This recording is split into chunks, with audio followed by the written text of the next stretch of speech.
What about those who are in jail? बिथाङा बेखौ गोसोआव खाङासै नामा? ना बिथाङा मा सानो जे जायफ्रा दिनै फांसिनि अर्डार लानानै जेलाव दङ, जायफ्रा दिनै थैजासिम साजा लानानै जेलाव दङ, 100 जननिख्रुइबो बारा दिनै ex-NDFफोर जेलाव दङ, बिथांमोना मा गावनि गामियाव गावनि न'खरनि मानसिजों, गावनि बिसिजों, गावनि गथ'फोरजों थानो मोन्थाय गैयामोन नामा? बेनो जेलाव हाबफिननाय सानहालागै आदाया गांसेल' आर'नाइ गानदों। दिल्लीनिफ्राय बुंहरखांदों, आंनो रावबो बिबार थफ्ला होफैनो नाङा, आंखौ रावबो आर'नाइजों बरायनो फैनाङा, आं बराय जाया। जि जाबाय जाबाय, बे एकर्डखौ लानानै जों खौसे आवगायगोन, बर' हारिखौ आं खौसे खालामनो हानाय दिनहालागै आङो आर'नाइ गाना। आरो थारैनो जेलाव थांफिननायहालागै गांसेल' आर'नाइ गानदों बिथाङा। बे आर'नाइया जाबाय गावनि केम्पआव जेब्ला सुक्ति खालामना फैखांनानै गावनि आफादनि केम्पआव हाबहैदों, बेयाव केम्पनि गावनि NDFनि गथ'फ्रा गानहोनाय आर'नाइखौल' गानदों। नाथाय मावहांनाय खामानिया आद्रा जानानै बिथाङा थांफिननो गोनां जाबाय। जों मिथिया बिथांखौ हरफिननायनि आन्दोआव मा दङ। दिनै प्रमद बर' बिथाङा गुबुन गुबुन मेलाव बुंदों, मिडियाफ्राव बुंदों जे बे गोरोबथानि गेजेरजों बर'फ्रा गिदिर एचिभमेन्ट मोनबाय, बिराद गिदिर जोंहा लाब जाबायनो। मा लाब? सान्थि फैबाय।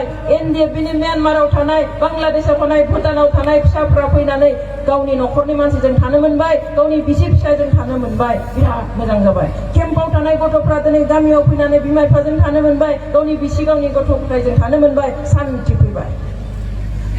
What about those who are in jail? बिथाङा बेखौ गोसोआव खाङासै नामा? ना बिथाङा मा सानो जे जायफ्रा दिनै फांसिनि अर्डार लानानै जेलाव दङ, जायफ्रा दिनै थैजासिम साजा लानानै जेलाव दङ, 100 जननिख्रुइबो बारा दिनै ex-NDFफोर जेलाव दङ, बिथांमोना मा गावनि गामियाव गावनि न'खरनि मानसिजों, गावनि बिसिजों, गावनि गथ'फोरजों थानो मोन्थाय गैयामोन नामा? बेनो नामा आसोल सान्थि? दिनै NDFनि गथ'फ्रा दाबो मेगन मोदै हुगारनानै बुङो, प्रमद बर'आ जोंखौ जि लाइनाव लांदों जों बेनि थाखाय सुक्ति खालामाखै। जों गावनि न'खरनि मानसिजों थानो, गावनि हिनजावजों, गावनि फिसाजों थानो थाखाय जोङो एकर्ड खालामाखैमोन। जोंनि एकर्डआ बर' हारिनो, बे हालामनो माबा मोनसे बांसिन गोहो होथों होननानैसो जोङो जोंनि political rights, social rights, everything, economical rights गासैबो, लेजिस्लेटिभ आरो एडमिनिस्ट्रेटिभ पावार आरो एरिया एक्सटेनसना जाहाथे बारा जायो, बेनि थाखायसो सुक्तियाखौ जों जाजानो लुबैदोंमोन। जों न'आव थानो थाखाय, गावनि बिमा बिफाजों थानो थाखाय जोंनो सुक्ति नाङामोन। बिथांमोना सेक्रिफाइस खालामग्रा मानसि। अब्ला मा थाखो? दिनै NDFखौ APPLआव थांब्लानो आलादा जायो मानसिया। NDFखौ माबा हाजिरा बैग्रा, BPFनि माबा आलु गेसेव, थमुक गेसेव, जोंखौबो बुंनो बाद गैया। मा बिलाय? पलिटिक्सआथ' बेबादि नङा। दिनै जाय NDFफोरखौ हाजिरा बैग्रा होननानै बुंदों, जाय NDFफोरखौ उमुक गेसेव थमुक गेसेव होनना बुंदों, बे NDFनि फिसाफ्रा नंगौ जेबो गैया बिसोरहा। सोरनिबा खामानि मावदोंबा, थांलाय फैलाय फैसा होदोंबा लानांगोन। गावस्राबो हाजिराखौनो फैगासिनो। बहानिफ्राय फैब्रबनानै धोनि जाखो? एकर्डनि सप्तासे सिगाङाव फैनानै दिनै फेरेंगा मोना बहानिफ्राय धोनि जाब्रबखो? बहानि गारि लाब्रबनानै दिनै केन्डिडेट जाब्रबखो? सोरबायाथ' होदों। अब्ला जों बुंगोन नामा बिथांमोनखौबो हाजिरा बैनाय होननानै? UPPLनि जों बुङा। दिनै बे NDFनि फिसाफ्रा जों नुदों 9 तारिखआव 9 मार्चआव जि खालि NDFखौ सिफायदोंमोन, डिसबेन्ड खालामदोंमोन, ओइ खालि मेगन मोदै गनो गोनां जादों। NDFनि लिडारफ्रा बे NDFनि फिसाफोरनो, केडारफोरनो, मावथिफोरनो जेबो हरनो हायाखै। गोदोनाव आर'नाइ गांसे गांसेल' सोनानै न'आव हरदों। बेखौबो थोआखै, आर'नाइ होजोबनोबो थोबावाखै। न'आव थांनानै उन्दुनो बिसना गैया।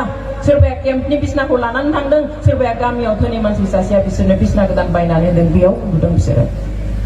बिनि उनाव जोङो माब्रै रानो? जायहा 34 years 34 बोसोर बर'नि थाखाय, बर'खौ खर' दैखांना थांनानै थानो थाखाय रैखाथि होबोबाय, बिसोरखौ दिनै जों एकर्डनि बोसोरसे जायियावनो जों इसिबां अपमान बोरै खालामनो हानो? आइफोर आफाफोर, जोंनि मेन्टेलिटिया बेबादिब्ला अब्ला फैगौ समफ्राव जुदि हारिखौ रैखाथि होनो आरो गसंनो गोनां जायोब्ला रावबो ओंखारनाय नङा। दिनै सोर मावबोनाय सोर दांनाय बेखौ मिन्थिया आं मावजोबदों आं खालामदों दिनै आबसुनि गथ'फ्रा बुङो फेसबुकाव लिरो बे आं ओरैनो बुंनाय खोथा नङा जे दिनै प्रमद सारा बे एकर्डखौ खालामनानै होआमोनब्ला एनडिएफबि नि गासिबो सेंग्राफोरा गावथारजाजोबसिगौमोन एनडिएफबि नि गासिबो सेंग्राफोरा रानथाब सेवथाब थैजोबनोसैमोनलायनो नङा बे नंखाय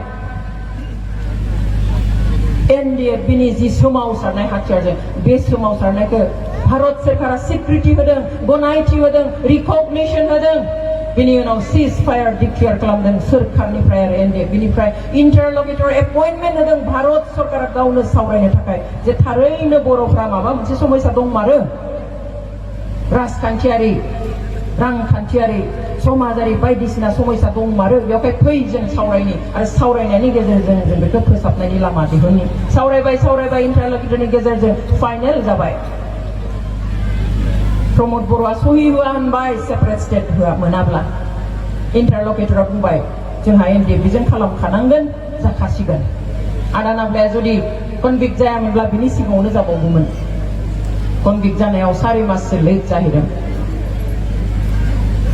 दा बेवहाय खोथाफोरखौ ओरैनो बुंब्ला जाया जों गासैखौबो मिन्थिनांगोन दिनै आंखौ बुंगोन सोरबाखौ बुंगोन मा मोन्थाय दं आंखौ दिनै हज्रिगाव बुङो भिडिअ बानाय बे अनजालि दैमारियालाय मा बिलाय बिटिआरनि सायाव बेहा बुंनो मोनबो अधिकार गैयानो मानो गैया बिटिआर सुक्तिया एनडिएफबिनि सुक्ति एनडिएफबिजों जोनोम समनिफ्रायनो जों गसं मोन्दों दिनै बर' वुमेन जास्टिस फ्रन्टखौ एनडिएफबिनि जि सोमावसारनाय बे सोमावसारनायाव बायदिसिना हिउमेन राइट्स भायलेट जानायनि थाखायसो जोङो बोजबखौ दाखानाय जों ओरैनो दायाखै बेखौ जि खालि बोजबखौ दानाय ओइ खालि हराव जों डिआर नाब्ला बिथाङाबो दङमोन जों हिउमेन राइट्स भायलेट जाखागोन मानसिखौ इनाय खालामगोन इनाय अत्याचार खालामगोन सोरखारि रैखाथि हान्जाफ्रा बेवहाय आवाज होनो बे थानांगोन जों गियाल' नागिरदों सोरखारि साख्रि मावसेयावबो आं राजा लामायाव जनानै आं हज्रिखावदों जिखुनु सोरखारनि बेरेखा सोरबा सोरखारनि दिनाव गाज्रि जादों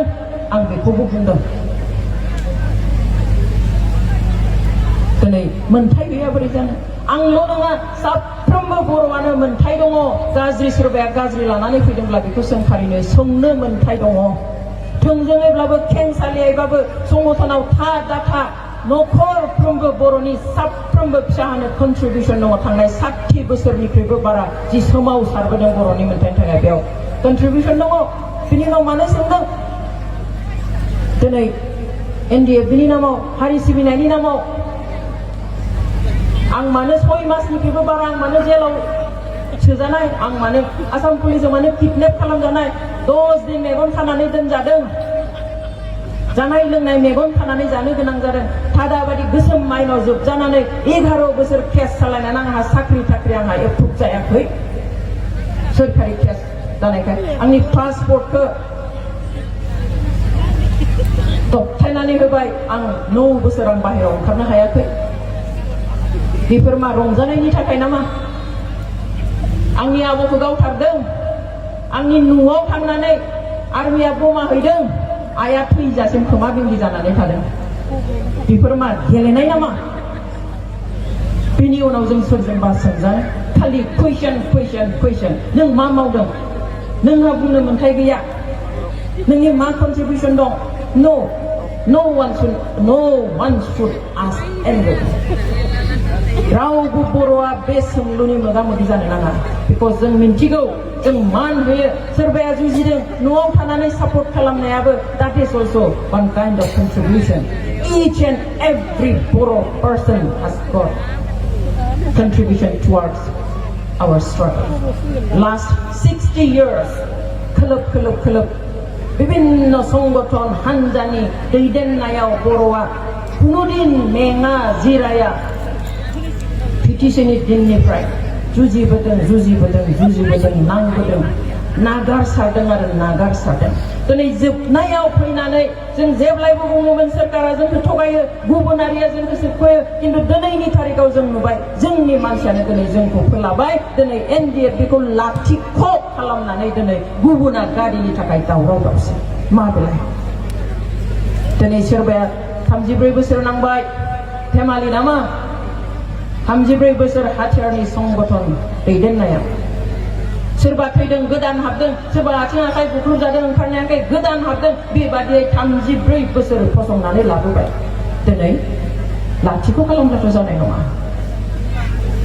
आरो बेफोर बाथ्रानि थाखाय दिनै आं बिपिएफजों दङ जों दिनै बासायनो नांगोन दिनै फैनानै दाखालि क'क्राझाराव बिजेपिआ बुंफैबाय बि देग्लाय जोङो बिटिसिखौ लानोसै माब्रै लानो हानो आरो लायोब्ला बे मा जागोन जों माब्रै होनो हानो दिनै इउपिपिएल जों बुजाबुजि जानानै जुदि गाबोन सोरखार सलायो बर'आ जोबखाबाय बर'ल' नङा गासैबो जाथि जनगोष्ठीनि जोंहा आइडेन्टिटिया गैया जागोन बिसोर सालायगोन नागपुरनिफ्राय दिल्लीनिफ्राय आरो बे जोंनि जा बिटिसि दा बिटिआर नामा जियानो दा जाथों बे बेबस्थाया संबिधाननि 6 शेड्यूलखौ आमेन्ड खालामनानै होनाय स' खाखन खालामनो होनाय सेल्फ गभर्नेन्सनि थाखाय होनाय